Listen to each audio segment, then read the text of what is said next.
From Washington, this is VOA News. I'm Tommie McNeil reporting. U.S. Ambassador to the United Nations Nikki Haley said Friday President Donald Trump is still weighing options in response to a suspected chemical weapons attack in Syria that Washington believes President Bashar al-Assad carried out. Our president has not yet made a decision about possible actions in Syria. But should the United States and our allies decide to act in Syria, it will be in defense of a principle on which we all agree.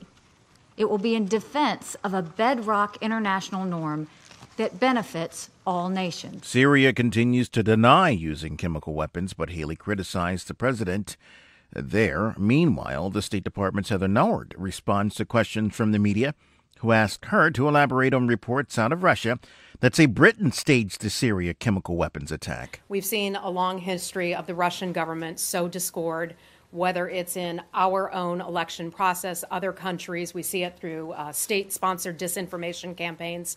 We see what happened today at the UN Security Council, where they try to completely change the story when the facts become just a little too inconvenient for them.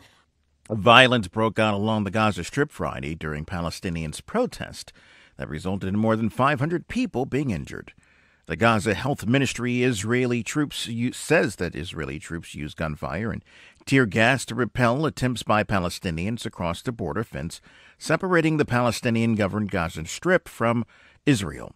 The protesters are demanding an end to the decade-old blockade and a return of Palestinian refugees to what is now Israel, where their ancestors lived before being forced to leave after the establishment of Israel in 1948. More at voanews.com. This is VOA News. Trade in North Korea's nuclear and missile programs will be the key topics for Japan during U.S. President Donald Trump's meeting with Japanese Prime Minister Shinzo Abe next week. Earlier this month, Japanese Chief Cabinet Secretary Yoshihide Suga spoke about his country's priorities for the Trump-Abe meeting, saying the North Korean missile issue will be high on the agenda. So will be trade. We anticipate discussions on the importance of free trade, since that is of interest to us during the meeting. Trump slapped aluminum and steel trade restrictions on Japan and others last month. Tokyo wants those restrictions lifted. Yuri Nagano for VOA News, Tokyo.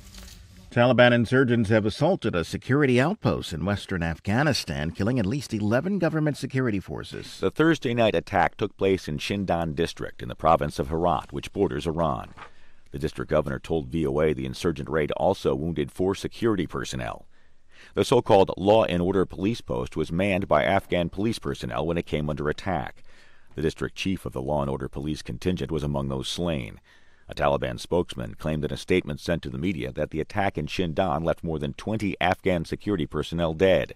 It also said insurgents took away 4 armored military vehicles.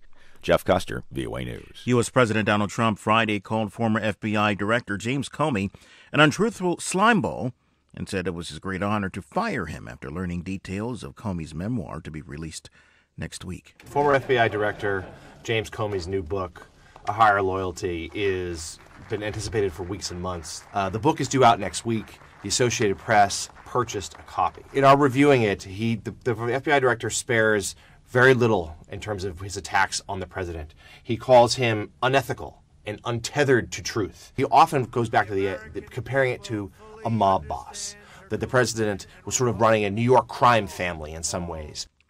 In a turnaround, Uganda's government announced Friday it may take in 500 African asylum seekers from Israel. Israel wants to relocate thousands of Africans that it says entered Israel illegally.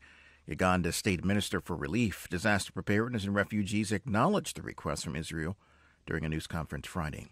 Scientists will lead their labs in march on Washington and more than 200 cities around the world Saturday, protesting government policies on issues from climate change to gun violence that they say ignore scientific evidence.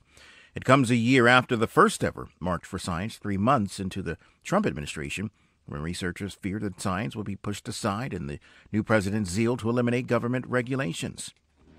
I'm Tommie McNeil, VOA News. That's the latest world news from VOA.